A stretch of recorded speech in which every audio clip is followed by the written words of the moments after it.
Montana Territory, late spring of 1879, where the Bitterroot River bent through the valley like a silver ribbon, and the cottonwoods whispered in the breeze. A woman sat crying by the water's edge. Her dress was dusty, torn at the hem, and clung to her legs as she knelt in the muddy grass.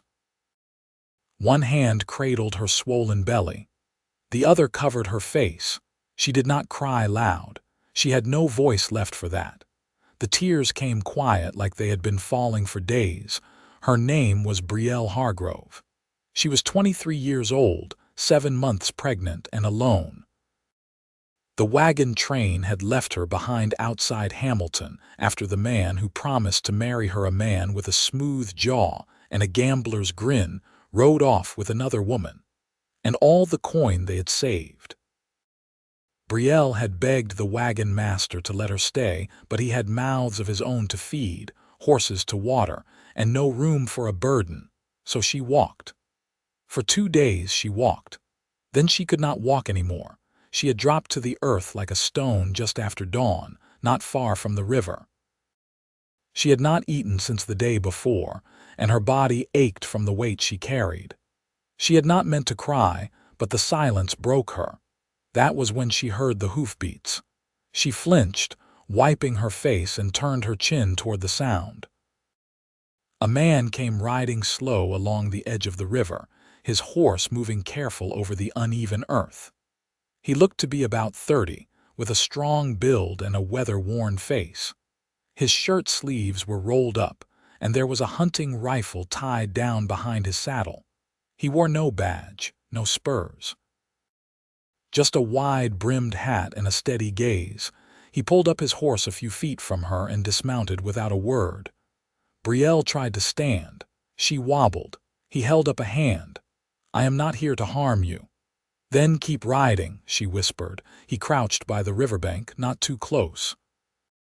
"You are too far from town to be out here alone." "I am not your concern, mister." He looked at her belly. "That baby would say otherwise." Something in her chest cracked. She pressed her lips together, but her chin trembled. He reached into his saddlebag and pulled out a strip of jerky and a canteen. He set them down on a flat rock between them. "My name is Waylon McCrae," he said, voice quiet. "I got a horse, a cabin up near the ridge, and enough food to get through the month. You can stay there till you figure what comes next." Her voice shook. "Why would you help me?" He looked out at the river, squinting against the light. "Because I know what it is to be left behind." She looked at the food. Her stomach tightened, but pride held her still. Waylon pushed his hat back a little. "There is a better life waiting upstream. You do not got to stay stuck here." Brielle looked at him, really looked. His face was sun-brown but kind. His hands were rough, but they did not twitch toward her, did not demand anything. He just waited. She reached for the jerky with a trembling hand. The salt burned her tongue, but it was the best thing she had tasted in days. Waylon watched her eat, then helped her to her feet. She winced, favoring her left ankle. "You hurt. Twisted it yesterday," she said, leaning on him. "I will lift you up," he said, and she nodded. He picked her up slowly, carefully, like she might break. She was not used to that. He smelled like pine and leather. She rested her head against his shoulder just for a moment. The horse shifted as he climbed up behind her, his arms bracketing hers. "Hold on," he said. She did. The ride upstream was quiet. The sun rose higher and the river shone like polished glass. Waylon spoke only once. "What is your name?" "Brielle Hargrove." "You got folks?" "Not anymore," he nodded. "Then you got me. For now." They reached his cabin around midday, a small 2-room tucked between 2 pines, with a lean-to for the horse and a smokehouse out back. A little garden grew to the side, green shoots poking through the soil. Waylon lifted her down and carried her inside. The front room held a stove, a table, and a cot by the window. He set her on the cot and fetched her water. She sank into the mattress, exhausted. He made her beans and cornbread and sat across the table while she ate. He did not ask questions, just watched, quiet and steady. When she finished, she looked up at him. "You do not know me. I could be anyone." "You are someone who needed help," he said. "That is enough." Her eyes burned again, but she blinked the tears back. "I do not know how to repay you. You do not need to." She looked down at her hands. "That man, the one who left me, he said I was nothing once I got heavy with child, that no man would want me after." Waylon's jaw tensed. He stood, crossed to the window, then turned back to her. He was wrong. Their eyes met. Something passed between them, not heat, not yet. But something solid, something real. She stayed. Days passed. Then a week. Waylon cooked for her, brought her cool cloths when her ankles swelled, helped her into bed each night and back out each morning. He never touched her without asking, never looked at her like she was a burden. At night, she listened to the river through the open window. She started to sleep better. One evening, she stood outside watching the light fade over the ridge. Waylon joined her, standing a few feet away. The air smelled like pine and smoke. "You ever been married?" she asked. "No, why not?" he shrugged. "Life got hard, folks left, I stayed, never met someone who wanted to stay too." She turned to him. "I am staying." He looked at her, long and quiet. "Then I will build the cradle tomorrow," he said. She smiled. A real one this time, and he smiled back.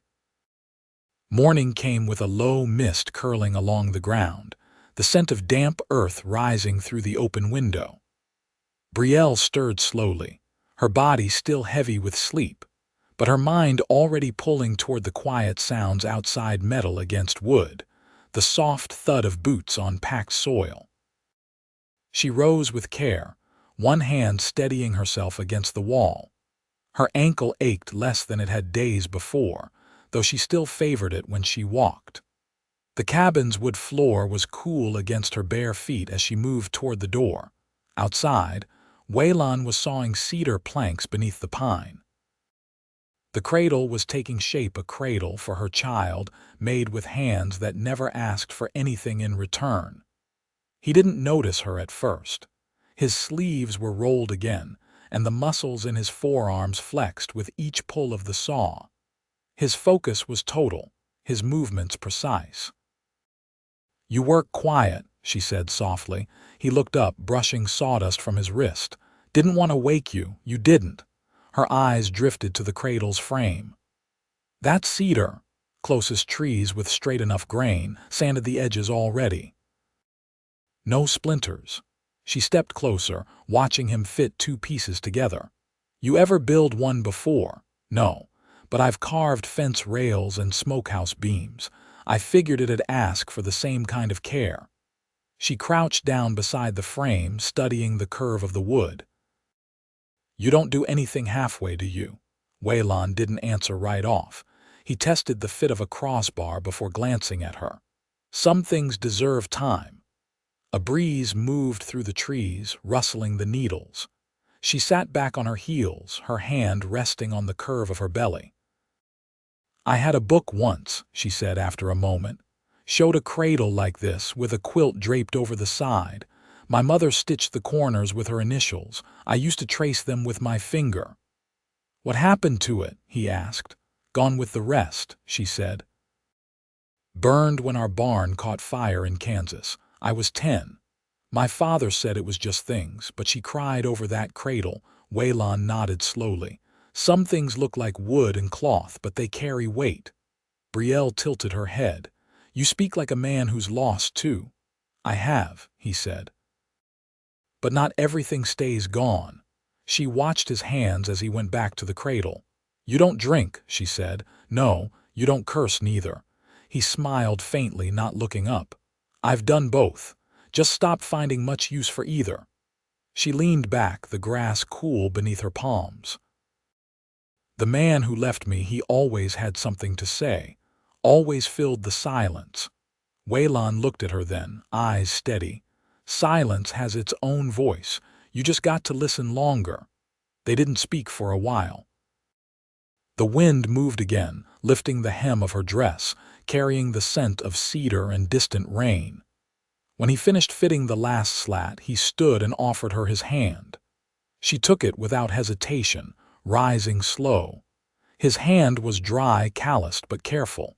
He didn't let go right away. "You got a plan for when the baby comes?" he asked. She looked out toward the ridgeline where the clouds hung low. "I have a name. That's all I've held on to." "What is it? If it's a girl, I want to call her Clara, after my mother. If it's a boy, I don't know yet." "We'll figure something," he said. She turned to him. "You keep saying we." "I do." They stood there, hands still linked, the river whispering below the ridge. "You don't know what kind of mother I'll be," she said. "No," he agreed. "But I know what kind of woman you are. You're still standing." She swallowed hard, then nodded. "I'd like to help in the garden today." "All right," he said. "We'll start with the onions. They're stubborn, but they don't mind being pulled." She smiled at that, and this time it reached her eyes. They spent the rest of the day side by side in the soil, knees dirty, hands working in rhythm. No more words were needed. The wind carried the scent of coming rain, and the earth gave beneath their fingers, soft and ready. Rain came slow that night, tapping soft against the cabin roof as wind crept in through the chinks between logs. Brielle lay awake on the cot, one hand resting on the swell of her belly, the other holding the edge of the quilt Waylon had draped over her legs. She listened to the fire settle into coals, the wood creaking in the walls as it adjusted to the cold. Across the room, Waylon sat at the table, a folded piece of paper in front of him and his head bent low. He held a stub of pencil between calloused fingers, pausing every so often like the words came hard. The firelight painted the side of his face gold and flickered across the scar beneath his jaw, a thin line, half hidden by stubble. "You writin' to someone?" Brielle asked, her voice barely above a whisper. He didn't look up right away. "No one to write to," he said finally, "just keeping record." "Of what?" "Things that happened. Things worth remembering. Helps me sort through what matters." She shifted on the mattress, trying to ease the pressure in her back. "You always done that," started after the war. "I'd forget names. Faces, too." Writing them down felt like keeping a promise. She listened a moment, the fire popping quietly between his words. "You fight for the Union?" she asked. He nodded once, still not looking at her. 3rd Missouri Cavalry, rode hard from Arkansas to Tennessee. Lost more than we won. Did you ever kill a man?" His pencil stilled. "Yes." The silence stretched between them, thick and honest. "I don't think I could," she said. Waylon set the pencil down. "Most folks shouldn't have to." She reached down and rubbed her lower leg. The muscles had begun tightening more often, though she said nothing about it. She didn't want to worry him. "You ever think about leaving Montana?" she asked. "Once," he said. "Back when the snow came early and the mule died. Thought about heading west to Oregon. But the idea never took root." "Why not?" He looked at her then, his eyes dark in the firelight. "I'd carved the beams of this place by hand. Took me near 2 seasons. I couldn't walk away from something I built with that much effort." She watched him rise from the chair and crouch by the hearth, shifting the coals. His movements were quiet but not hesitant. "Things you build," he said, "they stay with you, even if the world changes around them." She sat up on her elbows, the blanket slipping down her lap. "Could be the same for people." He looked over his shoulder. "Could be." Lightning lit the window, pale and distant. The air smelled of ash and wet pine. "I miss music," she said. "There was a woman in our church back home. Played fiddle so sweet it made you forget how long the winter was." Waylon stood and crossed to the corner of the room. He opened a wooden chest and pulled something wrapped in wool. When he unrolled it, a harmonica gleamed inside. "You play?" she asked, surprised. He nodded once. "My brother taught me when we were boys." He brought it to his lips and played a slow tune, something mournful but not empty. The notes curled through the cabin like smoke, soft and unhurried. It wasn't polished, but it carried feeling, and that was enough. When he finished, she was crying again, though she didn't cover her face this time. The tears came quiet, but not from despair. She wiped them away with the back of her hand. "No one's played for me before," she said. Waylon lowered the harmonica and sat down across from her. "Then it's long overdue." They didn't speak after that. The storm passed by midnight, leaving only the hush of water dripping from the eaves.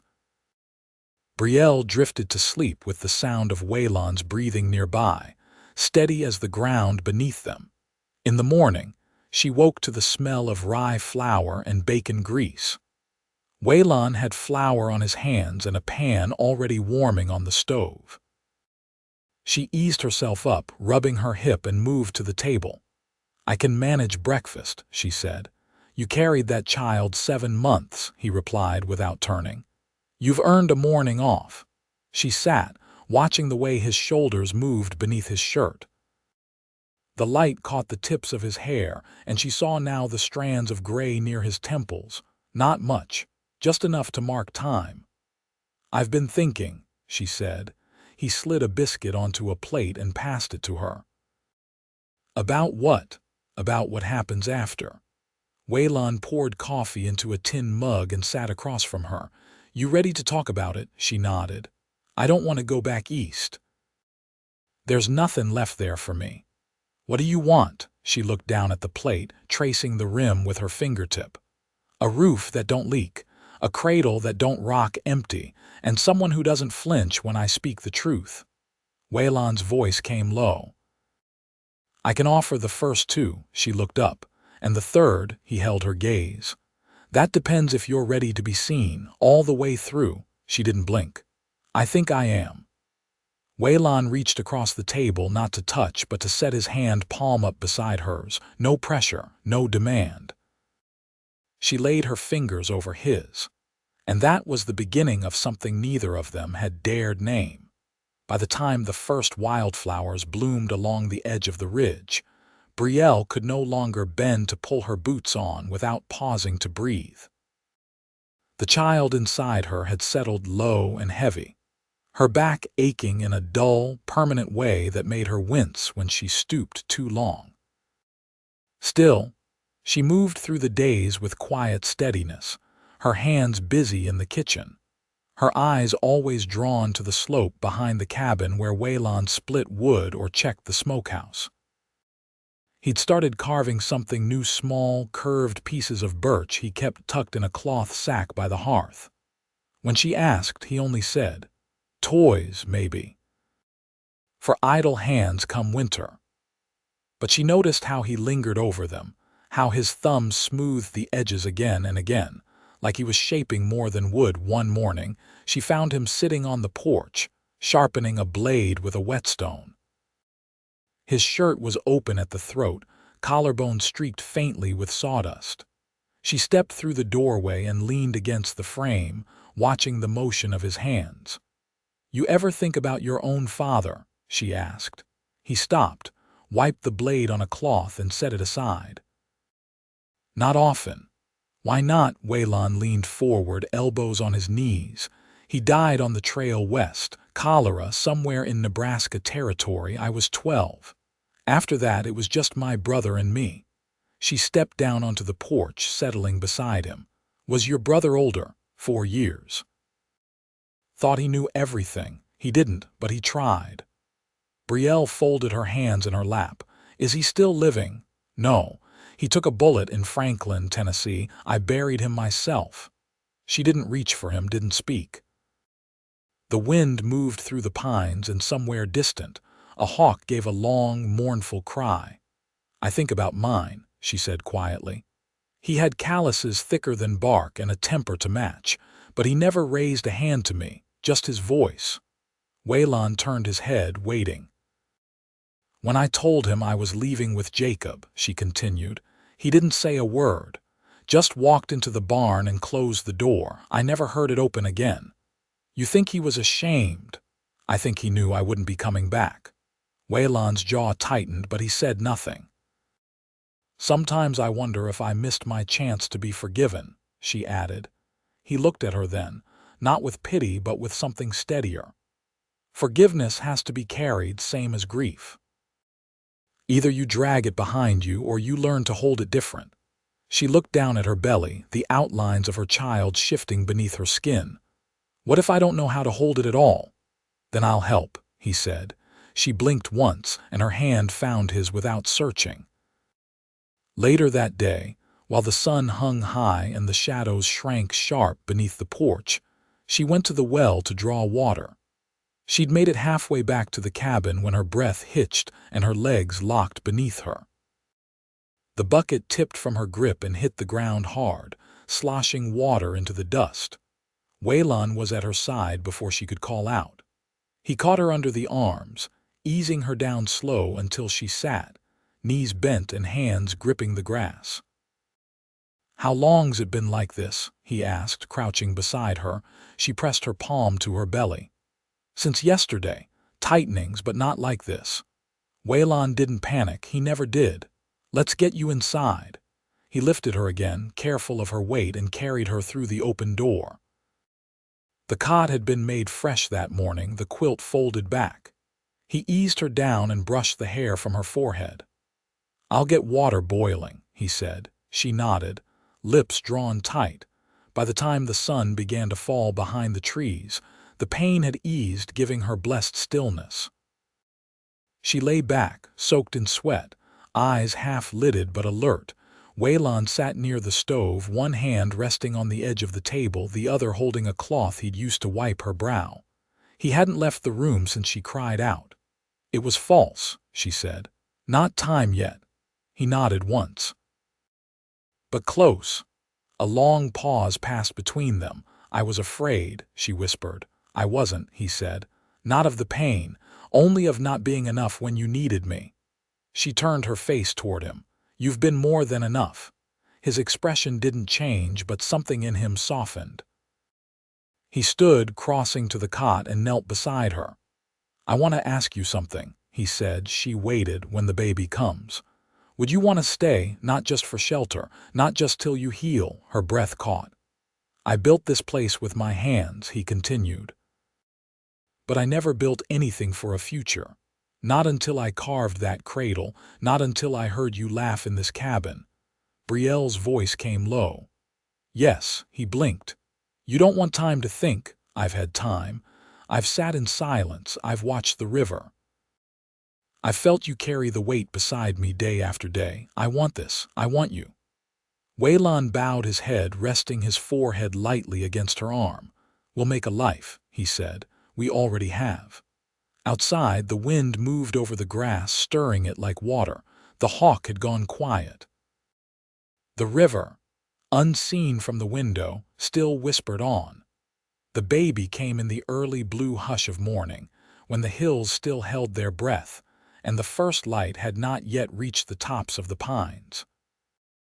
No thunder, no storm, just the slow, steady rhythm of birth, carried on the breath of a woman who had known both abandonment and steadfastness. Waylon never left her side. He knelt beside the cot, sleeves rolled to the elbow, his hand gripped in hers as she bore down through each wave of pain. Sweat beaded on her brow, and her jaw locked tight, but she never cried out. Brielle Hargrove did not ask for grace. She earned it when the child's first cry rang out thin, wet, and alive. Waylon's shoulders dropped like a man who had been holding up the sky. Brielle cradled the newborn to her chest, her face slack with exhaustion and wonder. "She's here," she whispered. Waylon leaned close, brushing the damp hair from her temple. "You did it." The girl was small, pink-skinned, and blinking, her mouth rooting gently against her mother's collarbone. Brielle's arms curved around her with a certainty that surprised them both. "Clara," she said. "She looks like her name belongs to her." Waylon stood and moved to the hearth, where the water still steamed in the basin. He dipped a cloth, wrung it out, and brought it back to wash the child's skin. His hands, always careful with wood and blade, moved like they'd known this shape of tenderness all along.